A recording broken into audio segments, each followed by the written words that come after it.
आज सुनिए गंगा दशहरा व्रत कथा। हिंदू पंचांग के आधार पर ज्येष्ठ माह के शुक्ल पक्ष की 10वीं तिथि को गंगा दशहरा के रूप में मनाया जाता है। संपूर्ण भारत वर्ष में गंगा दशहरा को बहुत ही धूमधाम से मनाया जाता है और ऐसा माना जाता है कि इसी दिन माता गंगा का धरती पर अवतरण हुआ था। हिंदू धर्म के अंतर्गत गंगा नदी को बहुत ही अधिक पवित्र व माँ के समान माना जाता है और ऐसा कहा जाता है कि जो व्यक्ति माँ गंगा में स्नान करता है उसके सभी पाप धुल जाते हैं। हम शास्त्रों की बात करते हैं तो राजा भागीरथ के कहने पर गंगा इसी दिन धरती पर अवतरित हुई थी। जो भी व्यक्ति इस दिन सच्चे दिल से माँ गंगा की पूजा करता है और गंगा में स्नान कर लेता है उसके सभी पाप धुल जाते हैं और उसे मरणोपरांत मोक्ष की प्राप्ति होती है। पौराणिक कथा के अनुसार प्राचीन काल में राजा भागीरथ अयोध्या में रहते थे।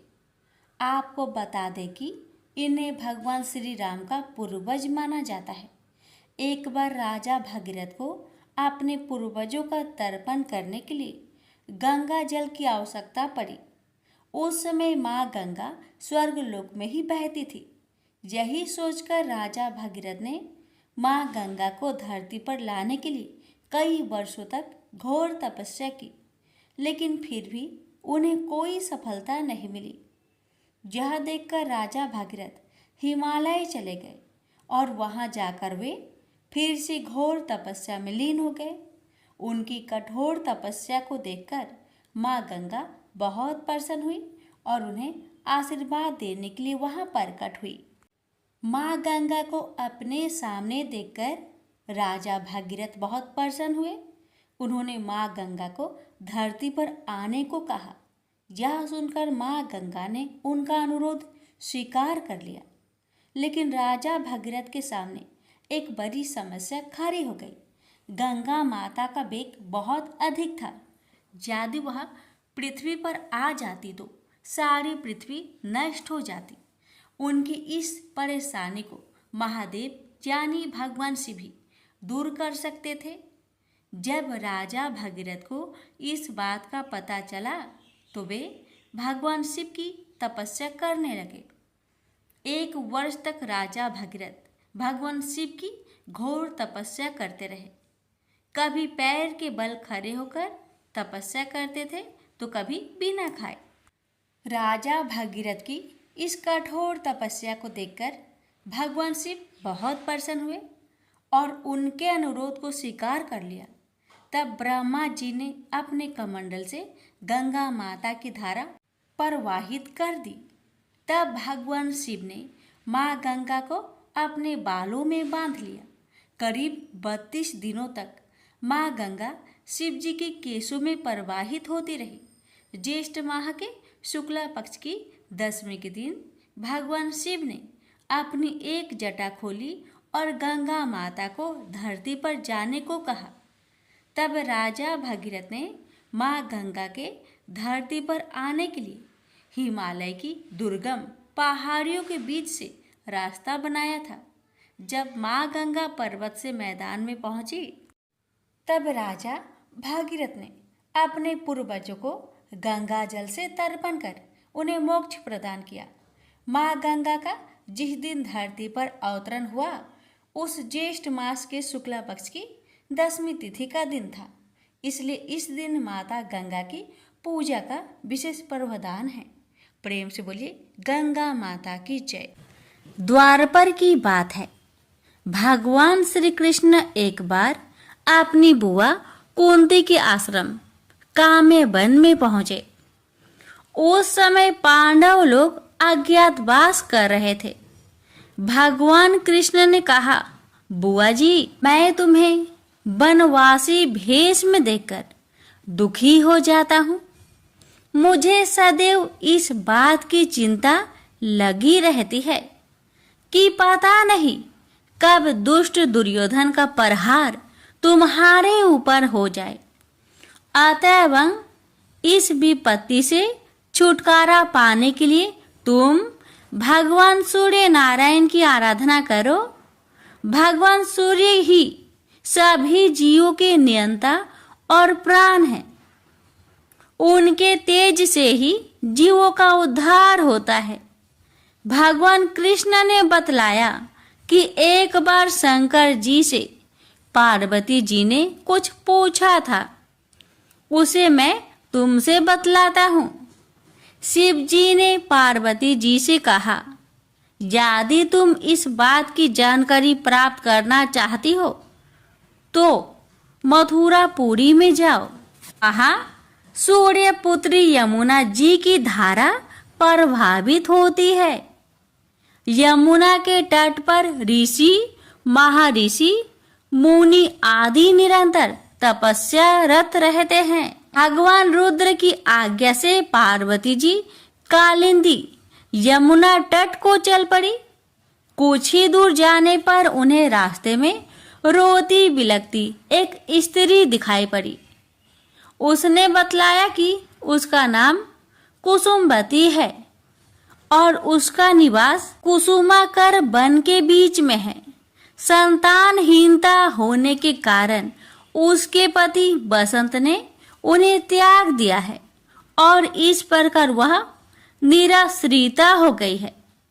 पार्वती जी उस स्त्री को साथ ले आगे चली गई। उन्हें रोती हुई एक दूसरी स्त्री मिली। उसने बताया कि मेरा नाम गंगा है। मेरे पति महाराज शांतनु ने पुत्रों के जीवित ना रहने के कारण मुझे अपमानित किया, जिससे मैं दुखी होकर घर चली आई हूँ। इसी प्रकार थोड़ी दूर जाने पर मधुबन में माधवी नाम की एक स्त्री और मिली, जो पति के वैभव का नाश होने के कारण घर से निकाल दी गई थी। इनके अंतरल आगे जाने पर कुमुद वन में कुमुदा नाम की स्त्री से भेंट हुई, जिसके पति को राजा ने बंदी बना लिया था और वह व्याकुल होकर विलाप कर रही थी। उन सभी स्त्रियों को साथ लेकर पार्वती जी यमुना तट पर जा पहुंची। उस तट पर पूजन उत्सव देखकर पार्वती जी ने ऋषि पत्नियों से पूछा कि यह किस देव की आराधना हो रही है, इस पूजन का विधान और फल क्या है। उनकी बात सुनकर एक ऋषि पत्नी ने कहा, यह जगत पिता सूर्य नारायण का व्रत है और सभी मनोरथों को पूर्ण करने वाला है। इस व्रत को करके प्रत्येक नर नारी अभीष्ट सिद्धि प्राप्त होती है। तुम्हारी भी यदि कोई वांछा हो तो इस व्रत को करके प्राप्त करो। ऋषि पत्नियों से ऐसी बात सुनकर पार्वती जी अत्यंत प्रसन्न हुई और उस व्रत के विधान का फल को जानकर शिव जी के पास लौट आई। पार्वती जी ने इस व्रत को करके विघ्न नाशक गणेश जी जैसे पुत्र को प्राप्त किया। प्रेम से बोलिए सूर्य नारायण की जय। सूरज भगवान रोज उठते और जग में प्रकाश देने चले जाते। एक दिन भगवान को लगा कि राना दे सूखती चली जा रही है, तो राना दे से पूछा कि तुम्हारे मन में क्या है। राना दे बोली, मेरे मन में खीर खाने के भोजन की इच्छा है। भगवान बोले, मांगा भी तो क्या मांगा, ये तो हम रोज खाते हैं। राना दे बोली, भगवान आप खीर खांड के भोजन जिमते हो, मैं तो खट्टी रब जिमती हूँ। भगवान बोले, राना दे तुम झूठ बोलती हो, एक जैसा भोजन मेरी माँ हमको देती है। राना दे बोली, सुबह आप मेरी थाली लेना, मुझे आपकी थाली देना। दूसरे दिन जिमते समय भगवान ने पानी के गिलास को टक्कर देकर गिरा दिया।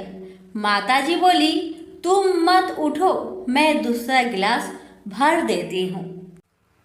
माताजी गए, इतने में भगवान ने थालियां बदल ली। राणा दी ने तो जल्दी ही खीर खांड के भोजन कर लिए, पर सूरज भगवान को खट्टी राख भाई नहीं और थाली पर बैठे रहे। माताजी बोली, आज इतनी देर क्यों लगी? भगवान बोले, आज तो खीर खांड खट्टी लग रही है। माताजी बोली, राणा दी की थाली आपने क्यों ली?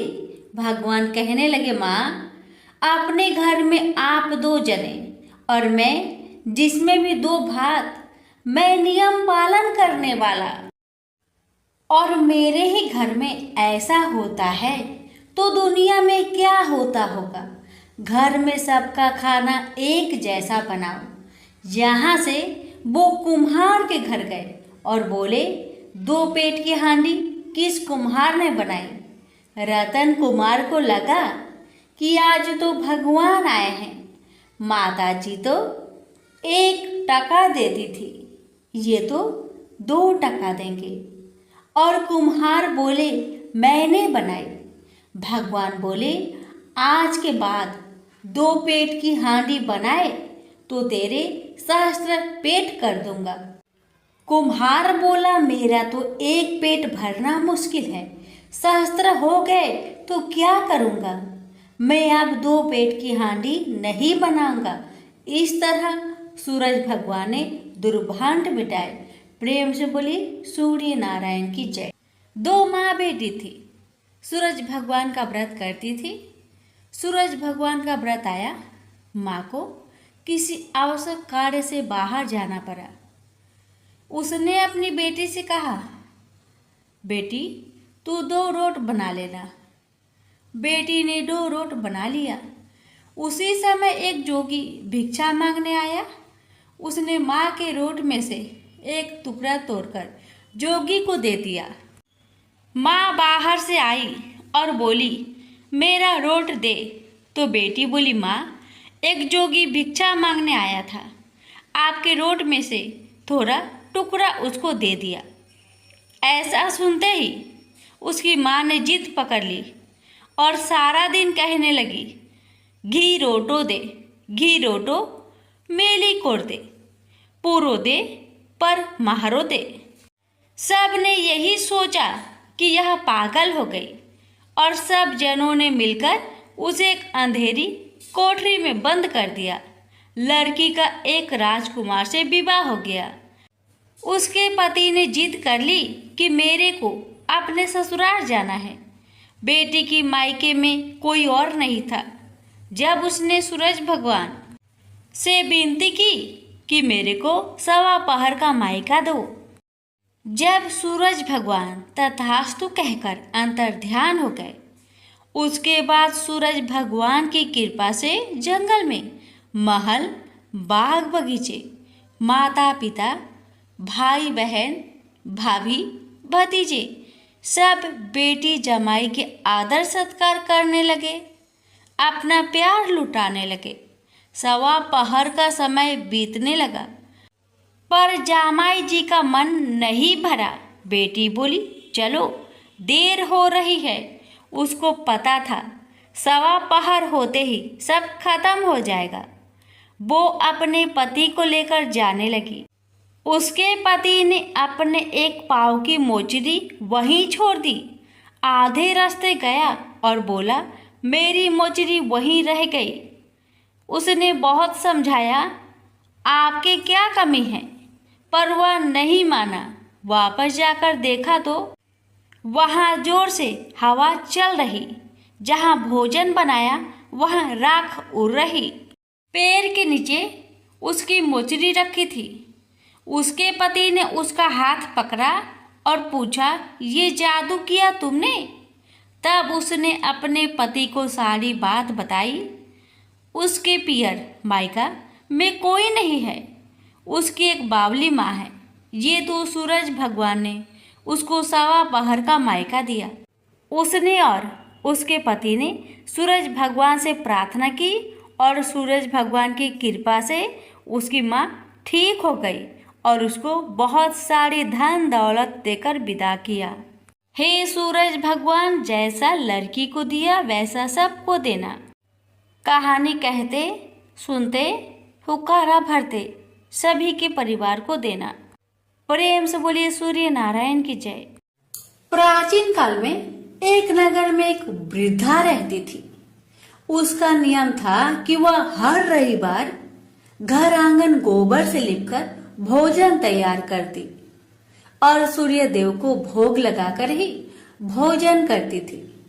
ऐसा व्रत करने से उसका घर अनेक प्रकार से धन्य धान्य से पूर्ण हो गया। श्री हरि की कृपा से घर में किसी प्रकार की विघ्न या दुख नहीं था। सब प्रकार से घर में आनंद रहता था। इस तरह कुछ दिन बीत जाने पर उसकी एक पड़ोसन, जिसकी गौ का गोबर वह वृद्ध लाया करती थी, विचार करने लगी कि यह वृद्ध सर्वदा मेरी गौ का गोबर ले जाती है, इसलिए अपनी गौ को घर के भीतर बांधने लगे।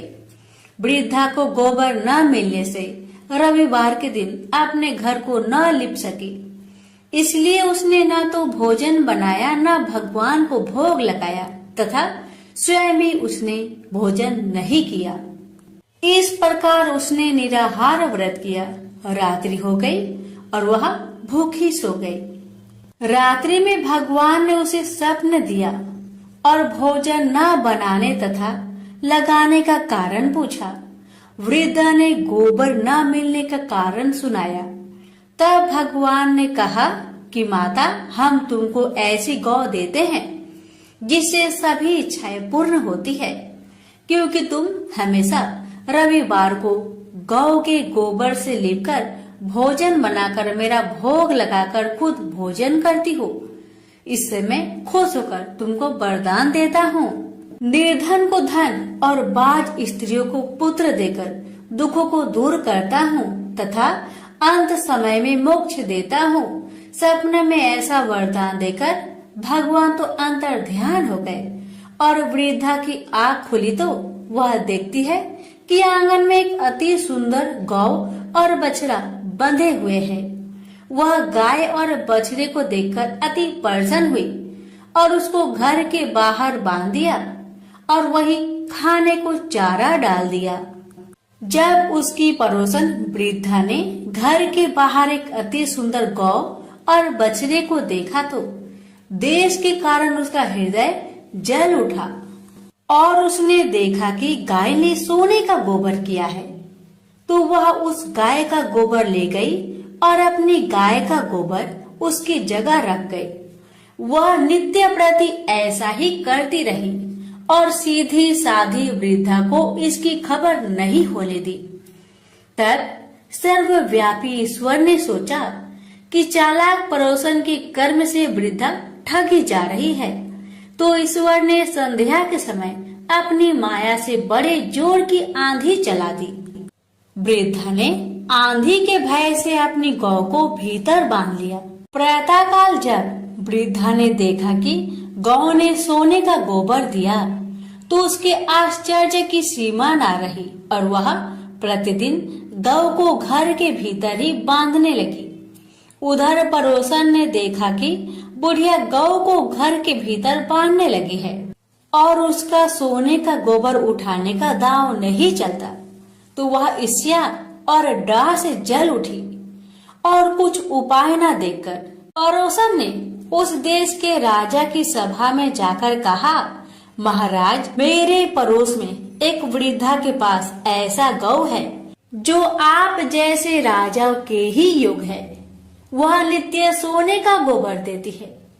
आप उस सोने से प्रजा का पालन करिए। वह वृद्धा इतने सोने का क्या करेगी? राजा ने यह बात सुनकर अपने दूतों को वृद्धा के घर से गौ लाने की आज्ञा दी। वृद्धा प्रातः ईश्वर का भोग लगा भोजन ग्रहण करने जा ही रही थी कि राजा के कर्मचारी गौ को खोलकर ले गए। वृद्धा काफी रोई चिल्लाई, किंतु कर्मचारियों के समक्ष कोई क्या कहता। उस दिन वृद्धा गौ के वियोग में भोजन न खा सकी और रात भर रो रो कर ईश्वर से गौ को पुनः पाने के लिए प्रार्थना करती रही। उधर राजा गौ को देखकर बहुत प्रसन्न हुआ, लेकिन सुबह जैसे ही वह उठा, सारा महल गोबर से भरा दिखाई देने लगा। राजा यह देख घबरा गया। भगवान ने रात्रि में राजा को सपने में कहा कि हे राजा, गाय वृद्धा को लौटाने में तेरा भला है। उसके रविवार के व्रत से प्रसन्न होकर मैंने उसे गाय दी थी। प्रातः होते ही राजा ने वृद्धा को बुलवाकर बहुत से धन के साथ सम्मान सहित गौ बछड़ा लौटा दिया। उसकी पड़ोसिन को बुलाकर उचित दंड दिया। इतना करने के बाद राजा के महल से गंदगी दूर हो गई। उसी दिन से राजा ने नगरवासियों को आदेश दिया कि राज्य की तथा अपनी समस्त मनोकामनाओं की पूर्ति के लिए रविवार का व्रत रखा करो। व्रत करने से नगर के लोग सुखी जीवन व्यतीत करने लगे। कोई भी बीमार तथा प्रकृति का प्रकोप उस नगर पर नहीं होता था। सारी प्रजा सुख से रहने लगे। प्रेम से बोलिए सूर्य नारायण की जय। आप सुनिए सूर्य नारायण की आरती। जय जय जय रवि देव, जय जय जय रवि देव, रजनीपति मदहारी, सतलद जीवन दाता, पद पद मन मधुकारी, हे दीन मन दाता, जग के हे रवि देव, जय जय जय स्वादेव। नभ मंडल के बानी, ज्योति प्रकाशक देवा, निज जन हित सुख राशि, तेरी हम सब सेवा करते हैं रवि देव। जय जय जय रवि देव, कनक बदन मन मोहित, रुचिरी प्रभा प्यारी, नित्य मंडल से मंडित, अजर अमर छवि धारी, हे सूरवीर रवि देव, जय जय जय रवि देव, जय जय जय रवि देव, जय जय जय रवि देव।